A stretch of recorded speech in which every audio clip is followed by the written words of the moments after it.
Welcome to episode 541 of the Grit2Greatness Endurance Podcast. We are your hosts, coaches April Spilde and Kristen Overton, or Coach KO, as we lovingly call her. We are on a mission to help endurance athletes train smarter, race stronger, and build the grit it takes to achieve greatness. And we are taking over the mic tonight. It's ladies' night. We're getting gritty. How are you, KO? I am awesome. I'm so excited to talk about XTERRA tonight. So yeah, it is ladies' night. We are taking over and we're talking all things XTERRA. So this is the dirtier, slightly hairier, and more unhinged stepsister to Ironman. And we're going to have some fun tonight. Yeah, lots of hair, lots of dirt. Maybe a little blood, sweat, and tears. All the sweat, things. and tears. Yep.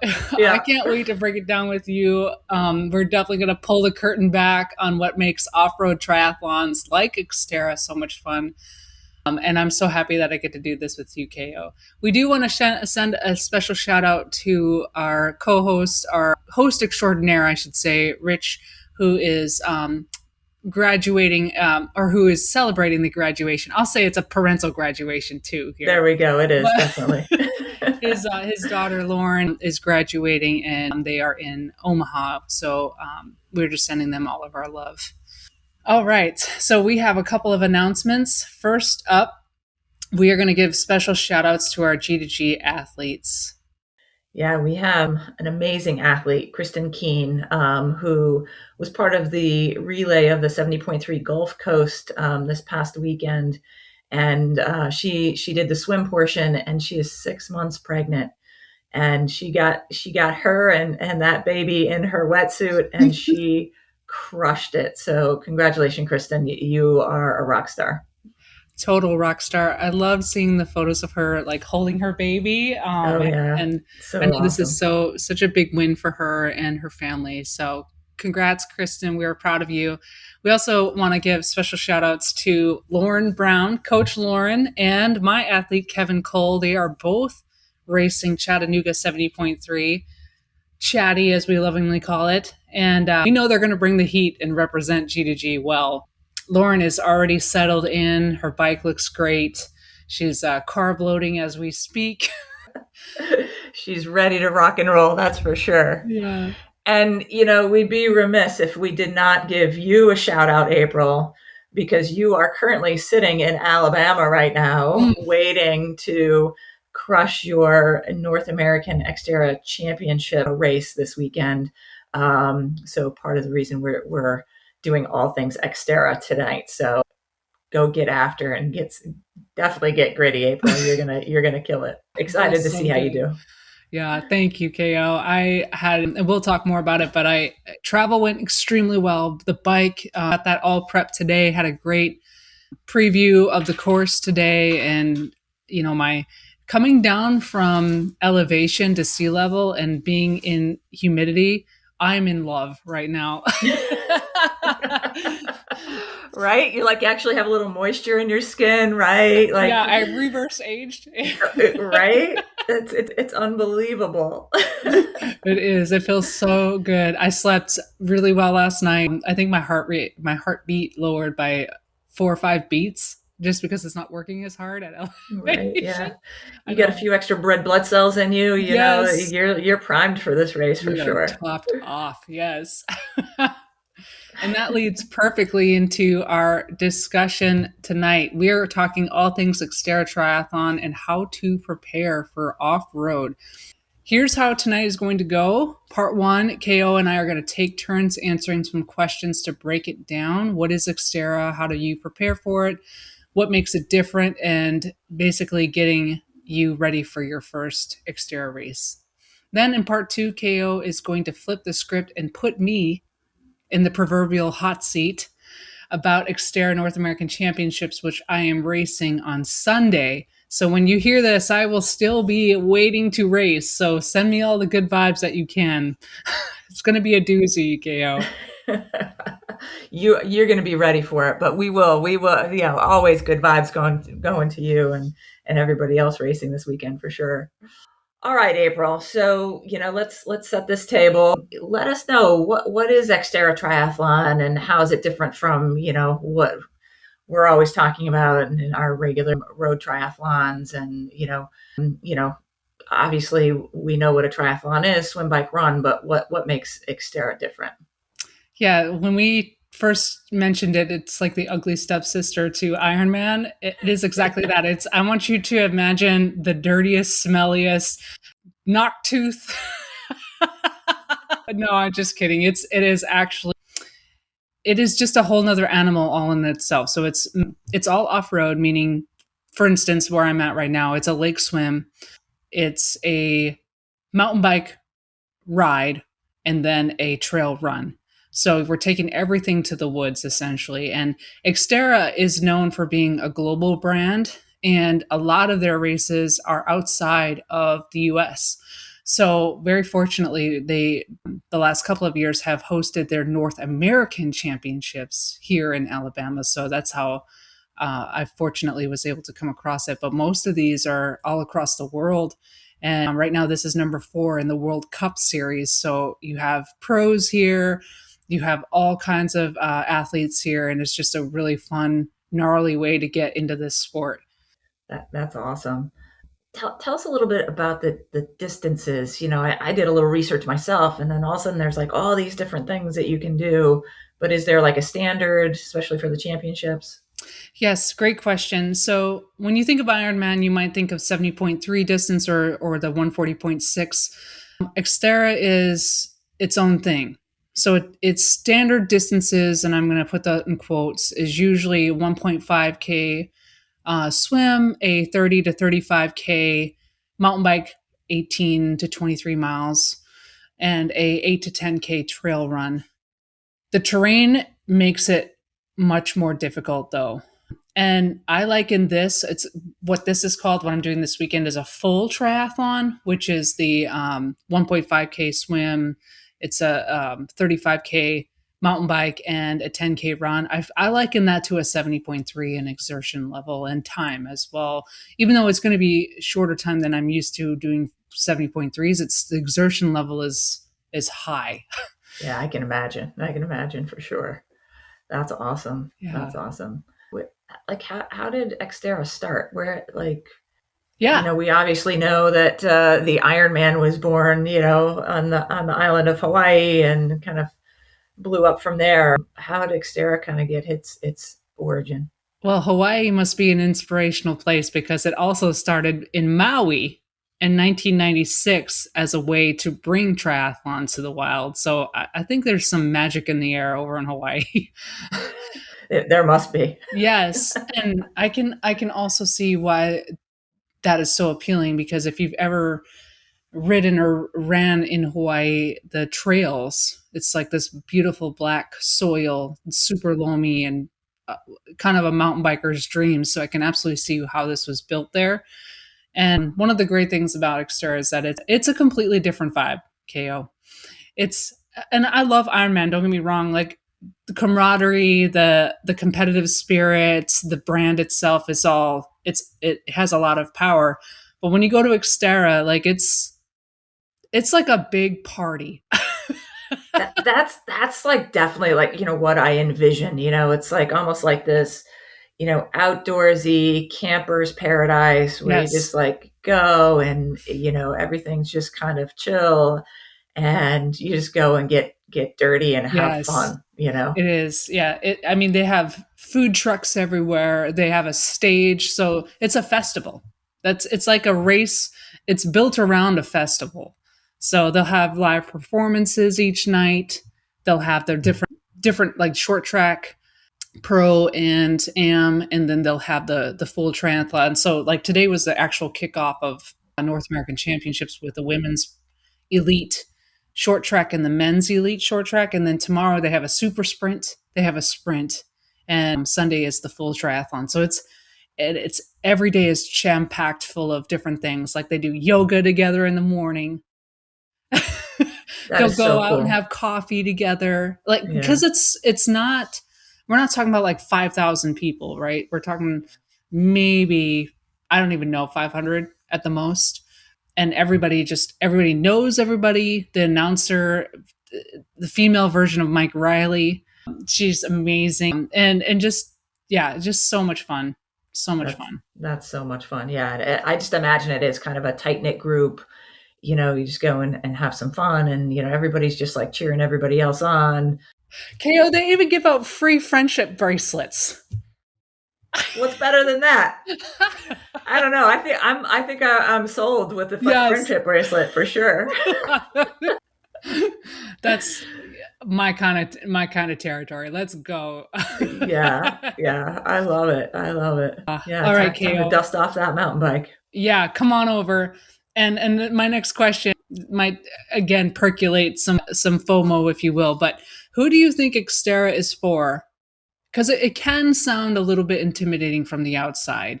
Yeah, for sure. I think it's, just from my angle, when I was young and growing up, I rode a mountain bike everywhere. In college, I had a mountain bike, and that's all I did. And like road bike was like, that's boring, right? But kind of mountain bikers curious about triathlon, or triathletes who are like, you know what, I just want to do something a little different, or get back to those roots of like, oh, when I was playing around on my mountain bike when I was a kid, it was some sort of adventure. Trail runners that want to do something besides just running. Just people who want that adventure. They want hills and dirt and rattlesnakes and tree limbs and whatever else might be an obstacle in your way. Just something a little fun and different. I will tell you, that's what pulled me in. I was ready for something different. I have been traditional triathlon since 2019 and loved it. But I also, I was living in Alaska at the time and decided like, I really want to do some mountain bike trails out here because this is Alaska. So why not? And as soon as I ventured out, I was like, I'm never going back. I'm never going back to road. Even though I do short course triathlon, road triathlon, that's about it for me at this point, KO. So good. That's it, the short course. Bring it, baby. I think it's great for athletes who love decision making, who love to read terrain, who absolutely love a little chaos. XTERRA absolutely finds you.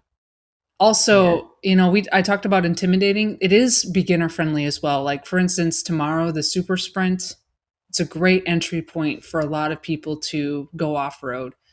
And it's very welcoming. Like even, when you come in from a different state, sometimes it can feel like, oh, I'm an outsider and people see that I have, right now I'm driving a rental car with an Illinois license plate. Shout out to Tony and Julie, but right. Sometimes it can feel like you can feel like an outsider, but not in this crowd. Yeah. Not in this crowd at all. And it's so awesome. Refreshing. Yeah. That's really great. If say, somebody like myself who's been a road triathlete for a million years now and just keeps doing it, I'm sitting in the car like, oh, should I test this? Should I do this? Should I test this out? I mean, I've been thinking about it ever since we were going to do this podcast. Like, this just sounds like so much fun. Like, what skills would I need to start building that, that transition over from road tri to XTERRA, and, what demands does that have? Great question. I would definitely recommend that you dust off the mountain bike as soon as possible. Have it looked at too. There's mountain bike technologies comes along, just like with road bikes, it comes a long way over time, and things can erode or get a little rust on them if not used. So I would definitely get that tuned up and take a look. Then I would focus on your mountain bike handling skills. Doesn't have to be something that you just, I'm trying to think how to put it. Like you're not just going out and riding the trail. You can start practicing on a mountain bike in a cul-de-sac and learning how to, you don't have to do necessarily a wheelie or a manual as they're called, but you can do bunny hops over water bottles. That actually has a really great transferable skill for a lot of different things with rocks and roots. You can start small with a couple of shorter distance trails as well.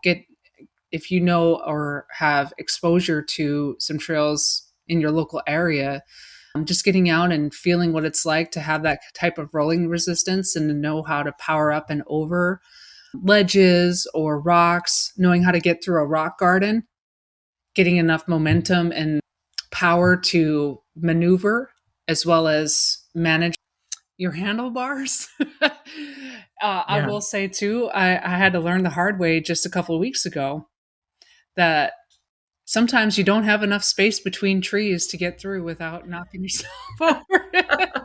Hit that handlebar and you're going down. Girl, I went head over handlebars. I thought the trail was wide enough because a tree had fallen down and someone had cut it, which was very kind, but it wasn't quite enough room for my handlebars. And I just clipped the slightest clip, and I was going pretty fast. And thankfully I wasn't too broken up from it, but it's scary. You are going to fall.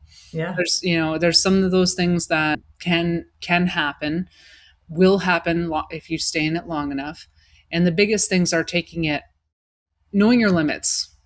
That's one of the biggest tips that I can give is ride within your limits and know what you're capable of. So don't just go full send down a trail you've never gone down before, right? Don't rely on YouTube videos of a trail, because the GoPro especially has this weird thing where it does not show how steep something is. It looks flatter than it is. Yeah. Yes. So take the time to really do your recon and give yourself space to learn what it's like and practice in your cul-de-sac or on a curb. Learn how to get over curbs. You can learn a lot just from riding over speed bumps or curbs on cement. Also, protective gear is a great investment. You don't have to go too hard on your bank account to get some good elbow pads and knee pads that can save you a lot of, honestly, pain and grief from crashing. So I know I'm kind of going all over the place on that, but that is the number one skill is mountain biking. That's of course where you're going to spend most of your time, and it's where more than likely you're going to have your biggest. I want you to have prevention there because that's where the injuries usually come in. Yeah, so, I can imagine. That's just the most technical piece of the race, and in a regular triathlon, it's sort of the same thing. You have to be able to maneuver around certain things and grab water bottles and things like that. But, the trails just puts a whole nother element into what you're doing. So, just kind of dialing it back and, just learning how to navigate terrain, and whatever other obstacles that might be in your way without completely trashing yourself. That's such a great point I want to bring up with that. Learn how to ride with someone and learn how to pass on a single track. Learn how to communicate, because those are definitely skills that, in road triathlon, you typically have a lot of shoulder to be able to say, hey, I'm on your left passing. On single track, it's very, very minimal. And if you are caught behind someone and you're not communicating with them and you try to pass them and you're not clear, that's a crash waiting to happen. Yeah. So is it mostly single track? Yes. This race is mostly single track. Some races are a mixture of different types, but this is mostly single track. There is a good portion that has a 2-lane fire lane, but that is my least favorite part of this race, because it's like 30 minutes of just climbing up this fire lane. Try not to blow up. Yes, right. But you have ample room to pass, thankfully. But I can imagine, from a technical standpoint, it's hard to figure out how to pass on a single track. And, if, you have to, I think, everybody has to be communicative and not necessarily wanting to block people and things like that. I'm sure there's rules about that, but yeah, that's the worst when you are behind someone who doesn't let you pass and they're being, yeah, it's not good trail etiquette by any means. Right. Yeah, no doubt. I'll just add a couple more things here because it's super important to know. There's a big difference between running off the bike from paved to paved than running off the bike from trail to trail. So trail running on tired legs, I can't tell you how many times because I hadn't developed this skill, KO, that I fell flat on my face when the first route came up, or would forget to literally pick up my feet. Pick up your feet. Yes. Yeah. And just pancake right onto the trail. That's not fun. So make sure you practice that. You really need to take those off-road or your off-the-bike runs seriously when you're doing off-road triathlon, because that transition from biking to running is that much more difficult because you have all those obstacles. Yeah, and I'm sure, taking that training from, biking and doing an off-bike run, and making sure you're doing it on a trail versus just going to run on the road. Yes. So that, on the road, you can shuffle your feet a little bit till you get your legs. But when you're navigating tree roots and things like that, you really have to have those legs be ready to pick up your feet and have that lateral movement and that kind of thing when you're trail running. Wonderfully said. That's kind of why I'm glad we don't do Ironman distance in XTERRA, because that would be talk about torture. It's bad enough running a flat marathon, right? Oh my gosh. All right, KO, how should someone actually start training for XTERRA? Yeah, so I think just that we're talking about mountain biking and trail running and those things, kind of pick that weakest length, right? And if you just don't have great bike handling skills, really kind of dive into those little skill sets first, and then kind of build off of that. Getting on your mountain bike frequently, getting on that and getting on some trails every week, not just just the long rides or even short trail rides. You need to get out there and practice. So that's what they say, practice makes perfect, but it's more perfect practice makes perfect. So getting on those trails, and adding the trail running too, not just getting out on the road. Like I said, you're on your bike and you get off to do an off the bike run, do your off the bike run on a trail where you have to learn what your legs have to do immediately. And then, we haven't talked about the swim really at this point, but the swim's similar to, regular triathlon. It's in an open body of water, and, you got to get out there in the open water and practice in sight and learn to be around people that are crawling all over you, and navigating that outdoor open water. So. Fabulous points. A few things that I would like to also layer in here. I want you to prioritize your time on the mountain bike versus miles, right? You heard me say earlier, like this is a 18-mile bike, 23-mile bike. That might not sound like a lot, but in mountain biking vernacular, that's a good chunk of time. Yeah. And if you're going 5 miles an hour, that's a really good chunk of time, right? So practice being on your bike for longer periods of time, and especially skills practice. An hour of skills practice in a parking lot beats a flat gravel grinder any day. Do at least one weekly ugly brick. So short ride on technical terrain into a 10 to 20 minute trail shuffle just to teach your legs that transition. TriDot builds this beautifully into your programming as well with the 20-minute off the bike run.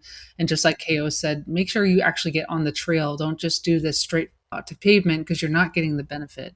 And do not show up to race day on race day tires you've never ridden. Okay? I think that is such a valid point because obviously there's different terrain. There's different types of grip, tire, things for moon dust versus loamy trail versus rocks. Like riding in Colorado is very different than riding in Oak Mountain right now. Oak Mountain is beautiful, like some of my favorite dirt in the world. Colorado is trying to kill you. You're literally riding on mountain rocks. That's all I'm gonna say. So yeah, it's dry yes, rocks, gravel, there's never a soft landing. Yeah. Never. Yeah. Never. So Yeah. For sure, for sure. That comment kind of leads into one of my questions in talking about gear, right? So, depending on what race you're doing, what terrain you're doing, do you have to have multiple, different types of tires, depending on, what kind of grip you need, that sort of thing. And, any other, equipment, like what do you actually need? What matters the most? And then what's kind of a waste of money? You're like, nah, that's just kind of frosting on the cake, kind of equipment. What are the essentials? yeah, great. The first thing that I would recommend is making sure that you get a bike that fits you properly. I know that's kind of trite information, but with a mountain bike, it couldn't be more true. And I'll give you a personal experience with this. So I bought my mountain bike. It's a cross country mountain bike 2 years ago. And of course, I scheduled a bike fit, but I wanted to ride it right away, right? So Of course. I didn't get that bike fit scheduled until like a month later. So I was just riding it to what I thought was comfortable, mostly just adjusting the seat height. And when I tell you, KO, the difference between the bike that I started with and the bike that fits me now, it's night and day. Even with the right size and everything, what I had with that fit changed how I rode. So for me, it was everything to be able to manage that bike, to have that. All right, April. So, your tires just got the wheels spinning, and let's talk a little bit about gear. And do you have to have different tires on different terrain? Depending on what you're racing, what you're training on, and then there's a lot of noise out there, and what moves the needle? What do you actually need, and what's just a waste of time and money? I definitely think that the tire choice is really important, and you should talk with your local bike store or shop or who you trust to give you the down low. If you have some money in your pocket and you want to have extra sets of tires based on the different types of terrain you're riding and racing, I would check out the bike shop to see what they recommend. Right now, I have 2 sets of different tires. I've got more grippier, aggressive tires for different types of terrain. Right now, I've got my racing tires on there, Fast Track, Specialized, love them. This specific event, the grippier ones I'll usually use on every day. So everyone has their personal preference, but I definitely think if you have some money in your pocket to spend, that's a worthy cause and can make a difference. But definitely don't wait till race day to try them, because tires are essential, and knowing how they operate on wet terrain, smooth, moon dust, rocks, like all of that makes a huge difference. So Just got to get that feel for it for sure. Yeah. you definitely need to get that feel for it. I'll tell you this, what does matter if you only have certain things that you can invest in, absolutely. You've heard this before, invest in your bike fit. I can't iterate enough here for a mountain bike fit, because, and I'll give you a personal example. When I first got my bike's 2 years old. Of course, I was super excited to just get out and ride it. I had my bike fit scheduled, but there was about a month in between when I purchased it and when the fit was happening. So for that month, I was just riding it with only had make a seat adjustment. And when I tell you, KO, the difference between off the floor and actually getting a fit, it was night and day. Like I ended up going 2-3 miles per hour faster just based off the fact, yes, I had a fit. So, and then my lower back fatigue went completely away. All the things that you can imagine for the benefit of being a better rider came from getting a proper bike fit. So that's step one. A wetsuit, when we think about the swim, a wetsuit that fits in your shoulders so you don't blow up makes a big difference on the bike. I want you to think about this. When you're mountain biking, you are getting thrown into rocks, roots, downhill descents. So if your shoulders are already gassed from a poorly fitting wetsuit and then you try to mountain bike, your handling goes out the window. So you really have to think about these things, because your upper body is going to be very fatigued from the jarring nature of a mountain bike ride. So it's not just having power in the water for body strength. It's also, you need it to carry you through what it feels like 1,000 reps of bicep curls. Yes, on a mountain bike. Yes, so that goes a long way. I get that. Yeah. Next thing is making sure your trail shoes, you've actually trained in technical terrain. Race day is not the day to test your grip. It's not the day to try out those brand new carbon fiber trail running shoes that you've had on back order for several months. You definitely have to have some type of idea of what those are going to be like on the specific terrain that you're racing in. I would definitely say the things that don't matter much is aero everything. You're not setting power records on a rooted single track. This is not where you do a wind tunnel experiment. That's kind of nice, because once you have the bike set up, you don't have to invest so much on what it means to be aero. Yeah. So that goes a long way. And of course, when it comes to your nutrition, just like you would in triathlon, find the 2 or 3 things that jive well with you, and especially with your stomach, because your stomach's going to be jumping up and down. It's going to be jostling. I mean, you're going to be horizontal in the water, going vertical, and then you're going to be jumping up and down on, so I prefer... Your stomach's on a roller coaster. Yeah, Kale had this great question in our Facebook community about, which do you prefer, liquid or solid nutrition when you're racing? And I was like, liquid, because solid all the way. Yeah, liquid, because I know it will stay down.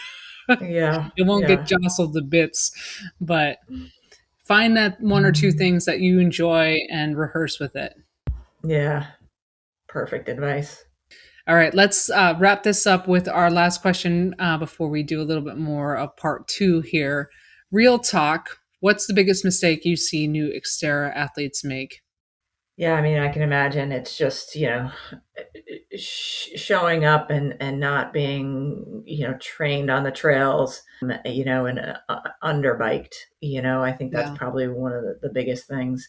And even to a certain extent on the run, and just not having that experience on the trail, on the run. And then, just like you said, kind of going out too hard on the swim, you fatigue your arms, where, don't think about that so much on, regular, road triathlon. You're like, I don't care about my arms so much, because once I get on my bike, I'm in aero and I'm not, we're just going. Or on the bike, like you said, you have to you're hold using on for dear life. Yeah. And you're using your muscles to bunny hop and do whatever else you have to do. So I can definitely see that, and just, always, it's true for any triathlon and any race. If you neglect your nutrition, you're going to suffer for it. Yeah. So I'm sure that's up there, and, not testing out your gear. You get out there and you have to, like, oh, I got this brand new bike and I got these brand new shoes and I'm going to look so good. You get out there and you're just suffering because you didn't test out the gear and get it all ready to go. Yeah. One additional with that, this is what I've seen: people using flat pedals their entire riding experience, and then they go to clipless on a mountain bike. That is dangerous. Yeah. So I want you to think of Ironman stakes, but up the ante by 2. Yeah, no doubt. Probably more than that. Dependent upon which race you're doing and where it is, the stakes are higher for sure. From the gear to trail etiquette to the wildlife to no doubt. Yeah, like, I guess you're not only worried about squirrels, but like you said, rattlesnakes. Yeah. Yep.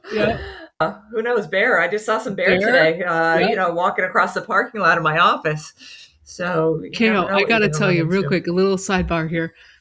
I was out on the Falcon Trail. It was one of my last long rides before I came here. There was a gray wolf on the trail. Oh, I am really? not kidding you. Wow. Yes. Peter's like, "Are you sure it wasn't a coyote?" No, I'm like, "Babe, this was larger than a husky. This was or a Wow. German shepherd. This was a wolf." And thankfully it was a good probably 25, 30 feet in front of me, just kind of trotting up forward on the trail. And then when it looked back at me, it dove into the woods, and I was just like, "Oh my God, I can't believe I just saw that." But yes, That's crazy. That's amazing. Yeah. Yeah.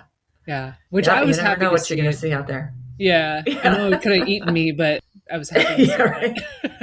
it. Yeah. Right. Well, it was just enough far away that you're like, this was wonderful. It Yeah, takes off. yeah, We're good. we're Yeah. good. Now I'm gonna go. Yeah. Time to go now. Yeah, yeah. That's Wow. my last point here. Is we don't train to fitness solely in XTERRA. We have to train to fear. It is Yeah. really important to put yourself in an uncomfortable situation, and I'm not talking about putting yourself in the jaws of a bear, people. But learning how to do an uncomfortable descent or a sketchy line in training, so when you are actually on course, you know how to handle it, know how to manage it when you're fatigued, especially on the back half of a race. Like all those things are things that have to be practiced in training. That fear aspect is another. What it's like, KO, to get up after you crashed and dust yourself off and still race. Like that's, And then just get up and keep going. Yeah. yep. How to manage Yeah. that adrenaline, because that's something else too. Like your hands shake, Sure. you you feel like you're going to throw up. It is something that you have to be able to manage that adrenaline hit and then the down Hmm. spiral of that as well. So, and being able to still stay mentally sharp. Sure. Yeah. Yeah. I can imagine, you're just all revved up and you just gotta take a deep breath and like, okay, gotta focus and get back to it. And then, like you said, even you have that adrenaline high, and then all of a sudden you sort of have It's like that you got the down flu. Yeah. slope, and you're like, oh, and you just gotta get back into the rhythm, I'm sure. Well, I could talk about this all day with you. Totally. We might have to have sidebar after the I podcast. know, I know. So when you come out and do your first Xterra, we're gonna make sure you are fully ready. I'm Right, gonna right. let's wrap up our interview with a couple of Q&As about North American Championships specifically this weekend. So I'm gonna put myself in the hot seat here, KO. Yeah, I love this because I can't wait to hear what you have to say about the race and all the things, Xterra and the championships. So, it's just a question to you. You qualified for this. What does it actually mean to be on the start line of the North American Championships? And how does it end up being just different than your regular race on the calendar? Yes, I would say first I've been training for this specifically for the last 6 months, putting in a lot of detailed work to do my best here. And the 40 to 45 age group here is, man, these women pack a punch. It is, I would say it's one of the most You have to competitive. be in one of the most competitive age groups, I would Yes, think. yes. It's kind Oh, of true here, across the yes. board with racing. So I knew I had to come prepared fully for this weekend if I want to have a shot at getting a slot to Worlds. So it feels amazing to be here. Like I've just been pinching myself, when I went over to the expo today to do my course preview ride and just make sure everything was set. Um, it feels so good to be here, to be in this moment, to know that I've trained very hard for this, and regardless of the outcome, I'm unbelievably grateful and stoked for Sunday. Yeah. It's so exciting. It's, when you get to that level and, you've worked hard to get to where you are now, and you can still kind of take that next step. It's just like super exciting. Yeah. So walk me through your prep and kind of, what went well in your training and your build to get to here. And, do you feel like you left something on the table, or do you feel like you just, dialed it in and nailed it? Well, it definitely was very consistent. And I did a lot of mountain bike specific work. And well, that's one of the things that since I did this race back in 2024, that was one of the focus areas I wanted to have for this build. As far as leaving anything on the table, if I could ride my bike every day and not feel fatigue from it, I think we all feel that way. Yes, yes. But no, For sure. I don't think there's been a single thing I've missed as far as my training, and I'm really happy about that. No injuries either. I played it really smart, so I feel really good. That's awesome. Well, that's, half the battle is consistency, and if you can stay healthy, Yes. that's 90% of it for sure. Yeah. That's awesome. So tell me, what does a successful day look like for you on Sunday? And, Okay. Love that. what would disappoint you, Huh. Okay. Well, a successful day for me would be getting to the start line feeling just ready to go. Everything is in and I'm not saying perfect, but feels like I'm locked in and lockstep. Like I just shoot the cannon, I'm ready. Yeah. That's a vast difference from the first time I did this race. I felt the worst nausea that I've ever felt before a race the last time I was here. More nausea than I did my first Ironman, which is just crazy. And I thought I wasn't going to actually even start because I was literally throwing up before. And I think it was just nerves because it's scary. It's scary, unknown territory. I hadn't done an XTERRA before, and this is the one I'm doing. Why not jump right in, right? Oh my God. Yeah, don't do what I did. We talk about good tips here. But yeah, right. I would say if I can avoid that, which I know I feel very confident at this point, it won't be the same experience. That would be a huge win for me, is just even getting out the gate and just like, let her rip, girl, let's go. And then on the bike, I think my version of success for that is, 2 hours in, already feeling fatigue. I know that's going to happen, but just not letting myself go to the place of, man, I hate this, or I don't want to do this anymore, or any of those, or if they do, just let them go and come in and go out. That would be success for me. And then what's not the falling one on thing my you would face tell on the yourself if you got to that point and you're 2.5, 3 hours in and you're like, I'm starting to have negative thoughts. This is feeling bad. Like, what's going to bring you back? And what's your mantra going to be like, okay, shut that down. Let's go. I get to do this.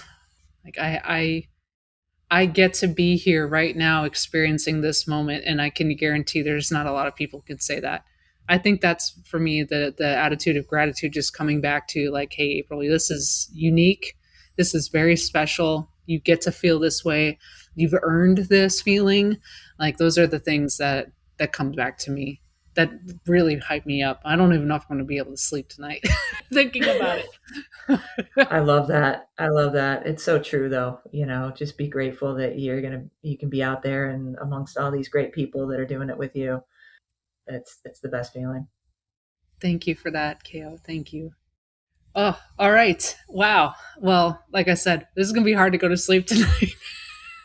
But I got a great way to wind us down. KO, are you ready for our fun segment? I'm like super happy. Like, I know that it's titled Send It or Send Help, but I purposely did not look at anything else. So this is going to be completely out of the blue for me. So I'm ready. Let it rip. Yeah, let it rip. All right, we got to pull that Band-Aid off. That is correct. Send it or send help. Okay, look, I love this whole dirty, gritty, wild, chaotic XTERRA community, but we have to talk because every single XTERRA start line is a zoo, and I say that with love. We are not a monolith. We are not one tribe. We are like, hey, 11 tiny subcultures sharing a wetsuit pile in a parking lot at sunrise, all pretending we're chill as hell. So, this week, as we're getting ready here, this game is called Send It or Send Help.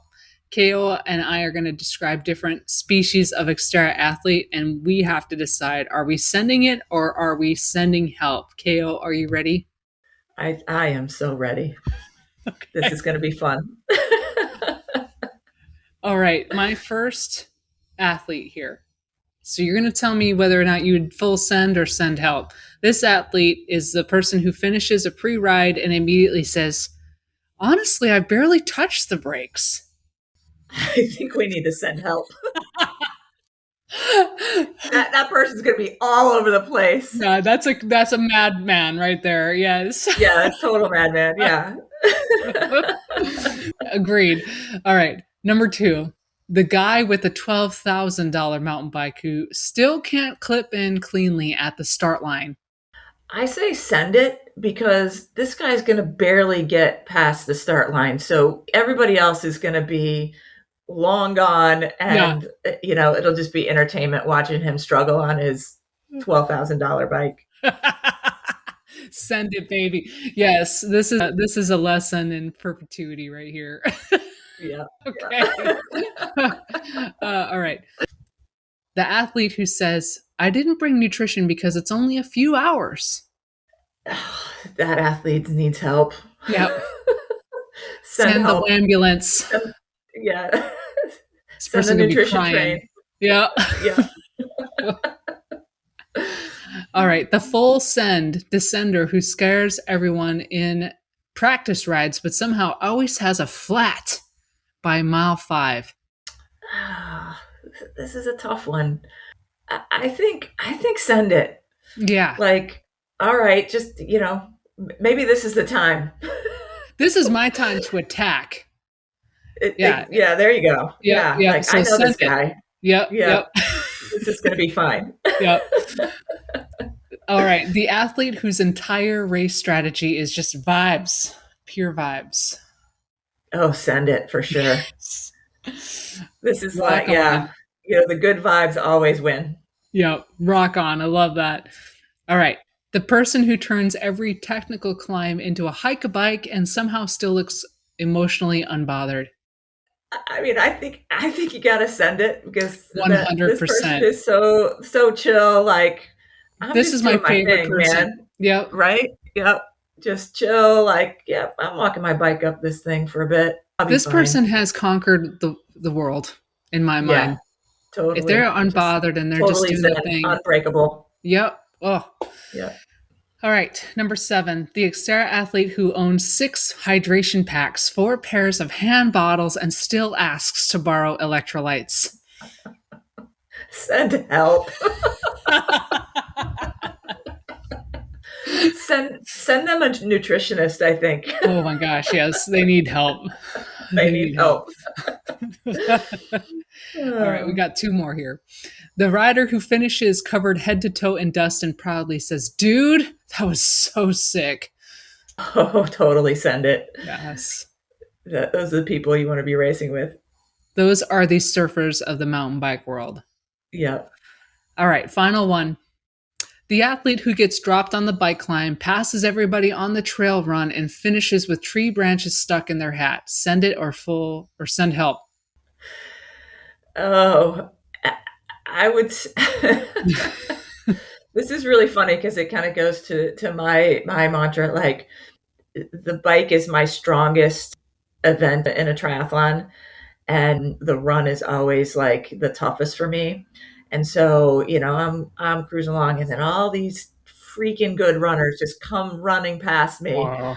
And it's so frustrating. And this is that person that'd be like, look at you coming back with all the tree branches in your head and like coming past me. Despite the disdain, I'm going to say, send it. Like, that's your wheelhouse. So you go get after that run. They are the hero of their own story in that moment. For sure. Sure. Yeah, that's it. That's send it. That's a good one. KO, thank you for being such a good sport.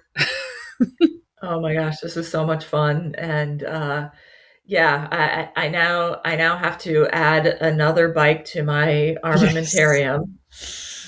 We got her. Because We got her, folks. the mountain bike is long past dusting off. It no longer exists. Sounds like we need to go to the bike shop together. Yeah. You can never have too many bikes, right? That's right. That's right. I know your significant other agrees. Yeah, maybe.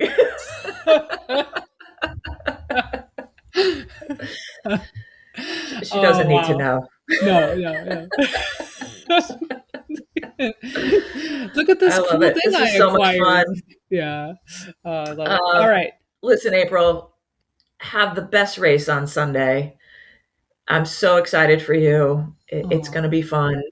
And just go be you and go tackle this thing. Girl, my cheeks are hurting from smiling so much. Thank you. We definitely want to hear from you all. Share your send it or send help answers and be sure to tag at Grit2Greatness Endurance. You'll see this post in our community page on Saturday. If this episode fired you up, send it to a friend who needs a little more dirt, grit, and adventure in their life. And if you see me crawling up a climb at North American Championship this weekend, I want you to mind your freaking business and hand me a gel or a Vespa. Over to you, KO, for our Vespa read. No doubt. That's amazing. All right, so we got to do a shout out to our sponsor, Get Gritty sponsor, Vespa Power. Vespa Power Endurance helps you tap into steady, clean energy so you can stay strong, focused, and in the zone longer. Vespa is not a fuel, but a metabolic catalyst that shifts your body to use more fat and less glycogen as your fuel source. Vespa comes in CB25, junior, and concentrate, so lots of choices. Less sugar, higher performance, faster recovery.